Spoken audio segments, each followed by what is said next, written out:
Welcome back, dear viewers. You're still watching Nile Cruise on Nile TV, and we have, dear viewers, a very exclusive segment we'll be bringing you in this episode now, dear viewers. In the bustling region of Gharbiya Governorate, a resonating message has been echoing through the streets and homes of its citizens participating in the upcoming 2024 presidential elections is not just a constitutional right, but a national duty. In a parallel effort, State Minister of Immigration, Soha Gindi, embarked on a foreign tour to several Arab and European countries. The purpose of her trip was to urge Egyptian communities abroad to participate and vote in the coming presidential elections. This initiative was part of the Ministry of Immigration strategy to support Egyptians living overseas and to facilitate their participation in the electoral process. And to know more about the significant participation of the expats and women, we are honored to host, dear viewers, Engineer Amany Shennawy, member of Civil Society and International Service Organization, a very exclusive guest, dear viewers, that we always have the pleasure to have her with us in any interview because she adds a lot to us. Dear viewers, stay tuned, and thank you very much, Engineer Amany, to be with us in today's very exclusive episode of Nile Cruise. Thank you very much, dear Rana. Engineer Amany Shennawy, what is the historical trend of women's voter turnout in previous Egyptian presidential elections? Talking about Egyptian women, we can say that Egyptian women are empowered since the eras of Pharaoh. So we're having Egyptian women having their political rights and voting in equity with the men since the 1956 constitution was made, and it has the equity of men and women. Now the turnout of Egyptian women in the last political processes were ranging between 46% and 48% since the last 8 years, and we're hoping to have 50% of voters women in the year 2030. This brings us to the factors affecting the turnout of women in the political process, which happen to be the education. The more women are educated, the more you'll have them voting. The family, the more the family is engaged in voting, they will be encouraging their girls, their women to vote. The more we help them as NGOs and government to have their voting registered, to have their cards registered, to have IDs before that, the more we empower them, and they will go more for voting. Are there any specific efforts made to encourage women's participation in the electoral process during the presidential election? Yes, there are governmental efforts, and there are efforts from the NGOs. If you have women having their IDs, so you are empowering them, and you're giving them the first step to go for their political process. So having women empowered and helping them have IDs, that's what we're doing as NGOs in all the past years. Not only during the elections, before the 4 years and the 5 past years, we were helping women to have their IDs. Now awareness is raised among women to register for voting, to have their voting cards ready, so as to help them be able to go to their polling station and have their polling cards filled. What, in your opinion, are some of the factors that may influence women's decision to vote? Women's decision is influenced by cultural factors, by the ability, their their own vision to themselves as people, as equal people, helping the country and having their voices heard in the country. If the woman feels that she's an equal partner in the society and that her vote matters, she will go. Women encourage each other to go. The families encourage women to go for voting. Also, having special issues like child care and the salaries women take while having their child leave. All these make the women encouraged to go vote, and also having a quota for the women in our parliament. This makes the women feel that they're engaged in the political life, and thus they will go vote. Yes, and this is the women empowerment that President Abdel Fattah al-Sisi has been working on since the year 2018. Yes, the women empowerment our president was working on led to more women going for their political rights and political votes, and having knowing the value of their voice. Okay. How do women's organizations or movements play a role in mobilizing women voters and encouraging their political engagement? Women engagement in all activities in the country is supported by the NGOs, especially the women empowerment in all aspects in education. And we said that education, as education increase, the women going for voting, the number of women going for voting increase. So when you help women to be educated, and this is what we're doing all the time, education, equity, all the factors affecting the voting and affecting that the women is a helpful partner in the society. We're doing it, especially now in the presence of the National Council of Women. This council is making a great deal with women, empowering women to be there on stage in Egypt with their ideas. The women having as entrepreneurs. Women as professors, women in parliament. All women unite together, and at the end they come and have their political rights and help in the political process to have better democracy. Are there any specific issues or policies that resonated with women voters during the election campaign? Sometimes women are not able to move from their places to, especially in rural areas. NGOs can help in this stage with facilitating better transportation to the places where the polling stations are.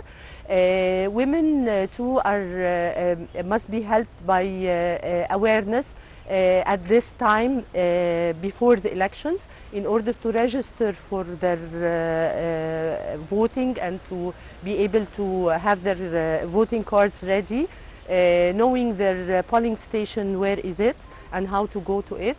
So all those obstacles, if facilitated, will have more women voting and an increase in the number of voters as women.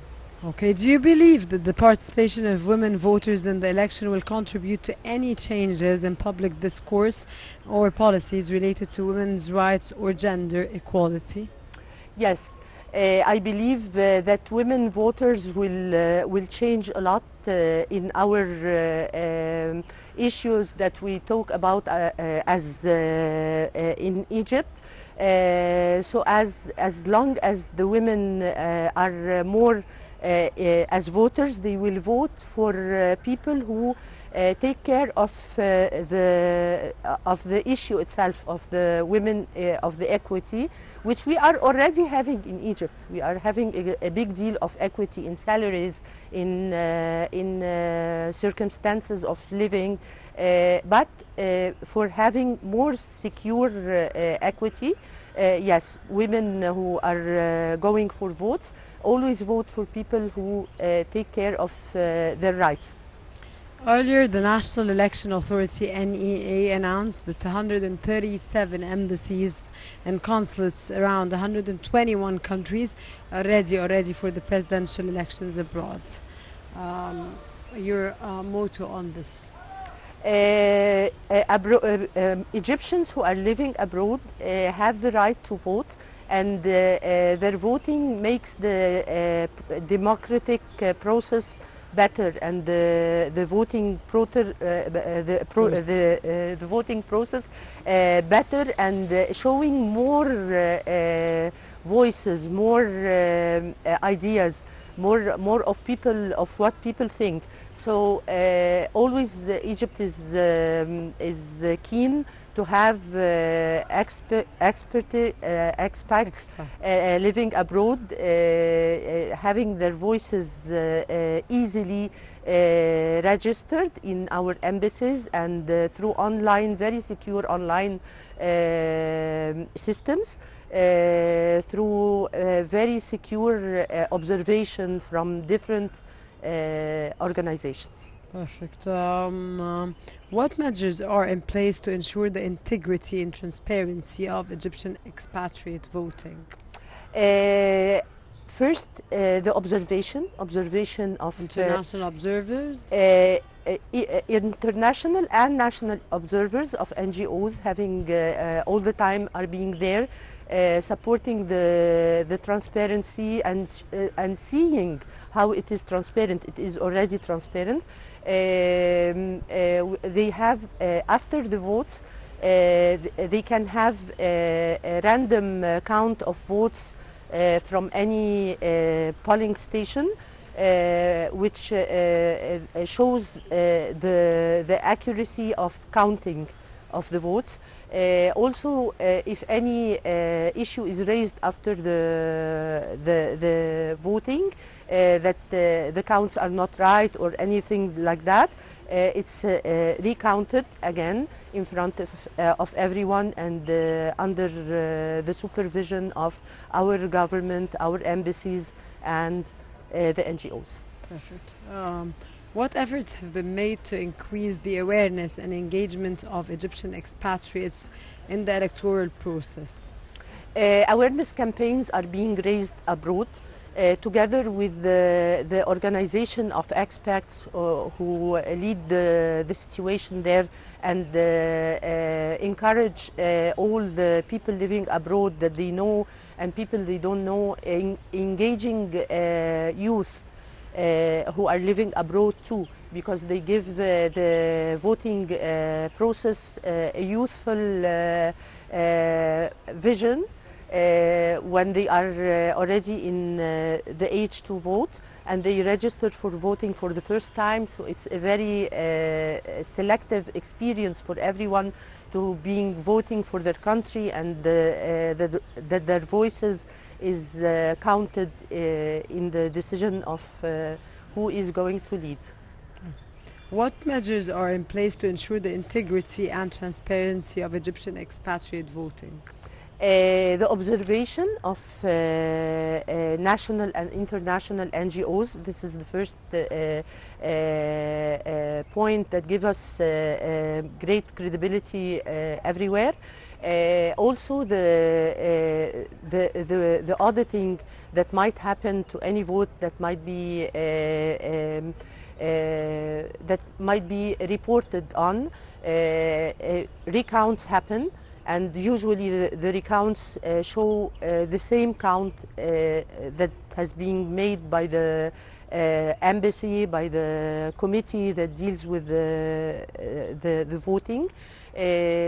Also, having the international expat committees and people who are taking care of expats outside, this gives great credibility, especially in the presence of youth.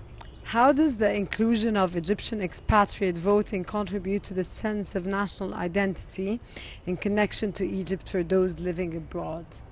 Connection to Egypt through placing my votes in my embassy. This gives the expats great pleasure, and they are held to their country, knowing that their votes is counted on, and that we are having their opinion counted in their country. So all this gives the voting a very good experience, and we call it the wedding of democracy in Egypt. We call it the celebration of democracy. What role do Egyptian expatriate organizations and communities play in mobilizing voters and promoting political participation? Political participation is needed by every Egyptian, especially those who are abroad, who are away from the voting procedure since long time. So they go and find people who don't vote, and they persuade them to come and vote. They tell them why should they vote. They already are living in countries, maybe some of them are having double nationalities and are voting for the other countries they're living in, but their motherland now is having its democracy process, its voting process, so it's time that they vote and their vote is counted and their ideas are applied in Egypt. Okay, are there any specific issues or policies that resonate strongly with Egyptian expatriate voters, and how does it influence their voting decisions? Maybe they're living far away from the embassy, from the capital where the embassy is. This makes it not easy for them to go. It doesn't make it facilitated. Yes, it doesn't make it facilitated, and this can be overcome by a strong online voting system. But there is a strong online voting system, so they can vote online. Yes, they can vote online, and it is very secure, and it counts their votes. So we're waiting for everyone to vote inside Egypt and outside Egypt. And everybody, I think, after the current situation and everything, of course, that's taking place in the Palestinian cause, are ready to fight till the end and are going to the presidential elections, because of course Egypt played a turning point and a very important pivotal role in this cause, which we all really appreciate as Egyptians, and of course it's really appreciated international under, of course, the auspices of President Abdel Fattah el-Sisi, which is worth that we vote for him. Engineer Amany Shennawy, a member of civil society and international service organization, thank you very much for this amazing interview, for your informative knowledge, for being with us today. Thank you very much for always being with us, and we always have the pleasure to have you with us. Thank you very much. Thank you very much, dear Rana.